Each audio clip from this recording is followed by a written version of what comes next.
చేస్తున్నావు బావా? Office work చేసుకున్నా సుబ్బు. అవును, ఎందుకు అంత పెద్ద గడ్డం పెంచుకున్నావు? కటింగ్ చేయించుకోవచ్చుగా. గడ్డం ఎక్కువ ఉంటే అమ్మాయిలు ఇష్టపడతారని. అబ్బో సరే సరే, పని చూసుకోలే. సరే ఓకే. అబ్బా కొంచెం పడుకుందాం. అమ్మాయిలకి ఇష్టమా చెప్తా.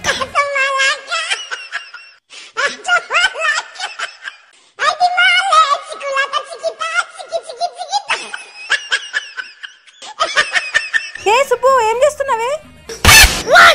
ఏమైంది బావని? ఏ సుబ్బు, నువ్వేంటి ఇక్కడ? నీ చేతిలో కత్తిరేంటి? ఏ ఇదేంటి పిచ్చిదానా? నీకు గడ్డం ఉందనుకో అమ్మాయిలకి నచ్చుద్ది, గడ్డం లేదనుకో మంచిగా అందంగా కనిపిస్తావు, ఇంకా నచ్చుతావు. అందుకే సగం సగం కట్ చేసా. ఇప్పుడు నిన్ను ఎవరైనా చూసారనుకో తేడా గడ అనుకుంటారు, ఎవరు ఇష్టపడరు. నీ అమ్మ